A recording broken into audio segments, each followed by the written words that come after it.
Olá, bem-vindo ao Livros com Bolo, eu sou Ed Van Fel e estamos lendo Crônicas de Limiar, volume 2, A Espada dos Dragões. Lembrando que esses livros físicos, se você estiver gostando, estão à venda no linhastortas.com e em e-book lá na amazon.com.br. Além da série de Limiar, que já tem 4 volumes, tem também Lua das Fadas, Uma Guerra de Luz e Sombras, Os Dragões de Titânia, O Portal e muitos outros livros também de magia. Então, se você tiver a fim de dar uma força pra gente, a gente vai ficar muito feliz se você adquirir alguns dos nossos livros. E se você não puder, mas estiver gostando assim mesmo, peço que você se inscreva no canal e também coloque o seu curtir e o seu comentário para o YouTube ficar feliz, ok? Então, vamos lá.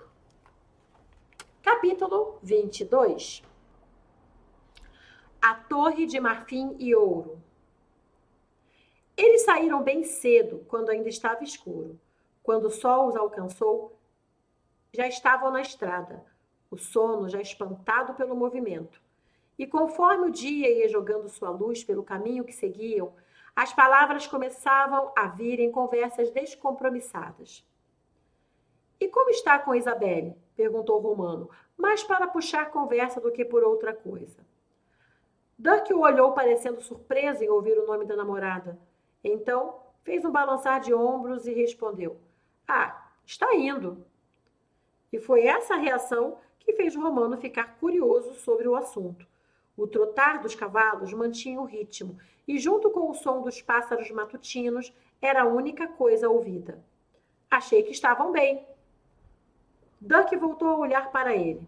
Como poderia explicar? Gostava de Isabelle, mas não era com ela que gostaria de estar. Porém, não sabia como dizer isso a ela e esperava o momento certo que parecia nunca vir. "Isabelle", começou ele. "Isabelle é uma boa moça, mas acho que não vai durar." "Como assim? Vocês parecem feitos um para o outro." "Parecemos?" respondeu Dirk, sem parecer estar de fato muito interessado. "Ainda pergunta? Ela foi até a arena de guerra lutar contra Balzul, mesmo contra todas as ordens do patriarca. Ela fez isso por você." "Todos vocês fizeram muito por mim naquela noite", disse Dirk. Romano olhou para a estrada à frente um pouco confuso. "E você?" tornou Dirk, tentando tirar a atenção do assunto que o incomodava. "Está pronto para rever Madeleine?" "Estou muito pronto", respondeu o outro confiante. "Na verdade, eu só quero um desfecho. Digamos que eu já virei essa página." E agora foi a vez de Dirk olhar para ele curioso. "Ah, então tem alguém em vista?" "Tem." Romano se flagrou sorrindo. "E quem é?" O moreno olhou e titubeou sobre o que responder. Optou por continuar na mentira. "Uma moça de limiar." "Que ótimo!" comemorou o outro. "É bom saber que já está seguindo em frente." Ficaram em silêncio por alguns minutos. "É estranho voltar para lá", murmurou Dirk. Romano continuou olhando a estrada à frente. "É, muita coisa mudou no ano que passou. Não somos mais as mesmas pessoas." Então Romano se virou seriamente para o amigo. "Mas aquela da noite não mudou. Ainda é o mesmo lugar, com as mesmas pessoas. Tenha cuidado quando estivermos lá. Sabe que não precisam de muito para jogarem alguém nas masmorras ou nas minas de trabalhos forçados."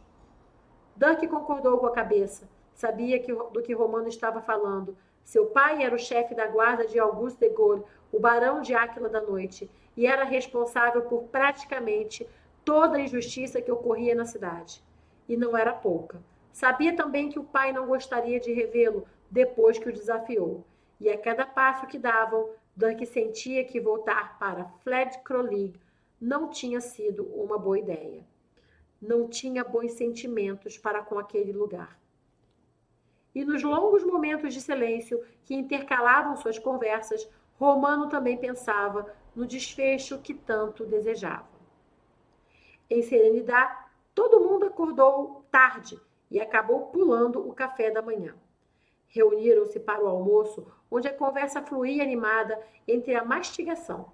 Joabe não parava de contar os detalhes da emocionante noite que tivera, para desgosto de Gruf, que a olhava com aquela raiva que sentimos quando alguém se dá bem no mesmo momento em que nós nos damos muito mal.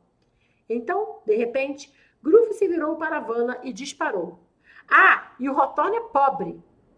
A mesa fez silêncio enquanto todos olhavam para Vanna, que não sabia muito bem de onde tinha vindo isso. Quê? Perguntou a morena, que estava meio confusa. Ele pode parecer elegante, chique e tudo mais. E ele é muito bonito também, mas é pobre. Só para você não se iludir, explicou Gruff, mordendo um pedaço de carne. Nós vimos vocês dois juntos ontem, explicou Joabe. E não ligue para Gruff. Ele é um nobre. Dinheiro vai e vem, mas nobre é sempre nobre e nome sempre tem valor. Acho que precisamos falar sobre o homem que estava nos perseguindo ontem. Todos olharam para Peter já sabendo do que se tratava, menos Vanna. Que homem? Perguntou ela. Peter acha que viu um esqueleto nos seguindo ontem de noite, explicou Hit, demonstrando pouca fé. Um esqueleto? Estranhou Vanna. Mesmo com toda a diversidade dessa cidade, acho que todo mundo notaria um esqueleto andando por aí. Ele estava todo coberto com um manto, um capuz, luvas. Só pude ver de relance sua mão, e era uma mão de ossos. Gruff estremeceu. Olha, nós bebemos um pouco ontem, explicou Hit. Eu sei o que eu vi, insistiu Peter. Acho que devemos investigar isso. Há alguém atrás de nós. Eu concordo, disse Gruff. Ótimo, boa sorte para vocês. Joábia lavou as mãos na tigela de água sobre a mesa. Mas eu tenho um compromisso hoje. Recebi ontem 2 convites do patriarca Gardel de la Montana. Ele deseja a minha presença no pequeno concílio do clero que vai acontecer de tarde. Ninguém sabia ao certo o que era um pequeno concílio e Joabe explicou que eram pequenas reuniões com todos os representantes das várias divindades cultuadas na cidade.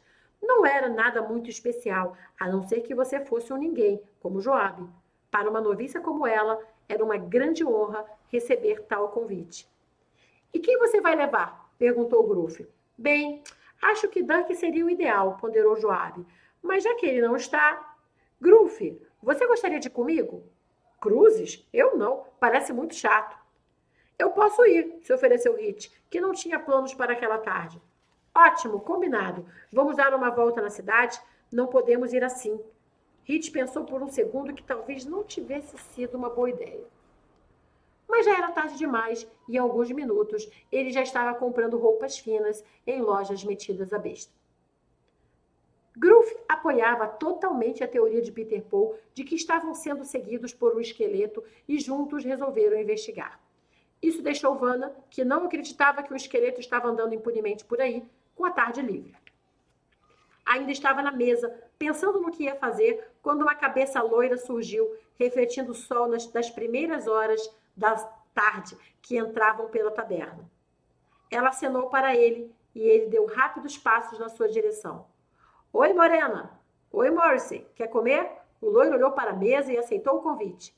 Ela fez um gesto com a mão, pedindo mais um galeto e mais água. Ótimo. Assim posso lhe fazer a proposta enquanto almoço. Que proposta? Morrissey comeu um pedaço de pão preto e sorriu, os olhos verdes brilhando. Quer ganhar uma grana fácil? Vanna ergueu as sobrancelhas. Não acreditava muito nessa coisa de grana fácil. Geralmente isso era um código para uma bananosa. Mas que diabo, estava mesmo livre naquela tarde, então... Joabe estava orgulhosa de si mesma. Entrou na grande torre dos deuses de braços dados com Hit, que estava especialmente garboso, de barba feita, roupas finas e cabelo penteado. Joabe estava com um vestido verde escuro, com detalhes em marrom que se desenhou perfeitamente em seu corpo, realçando seus olhos verdes e seus cabelos castanhos que cascateavam pelas costas, presos por uma discreta tiara de couro entrelaçado. A Torre dos Deuses era o local onde esses concílios aconteciam em cidades grandes de Servântia, como Serenidade. A religião do país era predominantemente solar. Eles acreditavam que Deus vivia no Sol e cultuavam o astro como se fosse o lar não só do Deus maior, mas de todos os deuses e deusas que a ele serviam. Era uma religião patriarcal e apenas homens podiam ascender aos mais altos degraus da hierarquia. O mais alto grau era do grão-sacerdote, mas ele não estaria nesse concílio. Para manter todas as religiões em harmonia, esses concílios conclamavam representantes de todos os cultos. Na maioria das vezes, era apenas uma reunião social. Às vezes, discutia-se alguma rusga ou desavença entre os cultos e seitas. O grão-sacerdote de Serenidade patriarca Gardel de la Montana, fazia tudo para evitar conflitos, pois sabia que isso interferiria diretamente na prosperidade da cidade. Joabe contava o que sabia sobre o sistema religioso de Cervantes para Hit, que prestava atenção, enquanto admirava a enorme escadaria de mármore que subiam. Ao fundo, viam a torre no centro de um palácio com muitos detalhes em ouro, cercada por jardins bem cuidados e com as cores vivas típicas das flores de serenidade. "Uau!" exclamou Hit. Subindo com eles, pessoas com vestes sacerdotais de vários estilos, mostrando a diversidade que ainda convivia em paz com a religião dominante. Havia muitas cores, pois a natureza de Cervantes era de uma religiosidade natural e alegre. Entre eles, os ciganos eram os mais comuns, e, algumas vezes, a religião do deus Solaris se misturava às antigas religiões locais, dando mais cores à sua ritualística. A torre era magnífica e os dois amigos olharam boquiabertos o seu tamanho. Por estar localizada num monte, a torre só não alcançava as nuvens por Cervantes estar numa área mais perto do nível do mar. Em contraste com o céu azul, a torre branca e dourada era como um pedaço de um sonho. Por dentro, ela não era menos fantástica. Mármore, ouro e tapetes amarelos, laranjas e dourados compunham a decoração com estátuas das várias representações do deus Solaris e das deidades mais cultuadas. Assim que entraram, receberam um pergaminho e assinaram seus nomes num grande livro. No salão principal, receberam taças de uma bebida doce e deliciosa à base de pêssegos, morangos e álcool. Esse licor, abençoado por sacerdotes, tinha a função de purificar seus espíritos e corpos antes de entrarem nas outras áreas da torre, consideradas sagradas. "Joabe, me lembre de lhe pagar uma bebida por ter me trazido com você", disse Hit, perplexo com tal grandiosidade. "Algo me diz que eu nunca esquecerei esse dia." Joabe não cabia em si de felicidade, e ela nem tinha ideia do quanto estava certa. Muito obrigada e até a próxima leitura.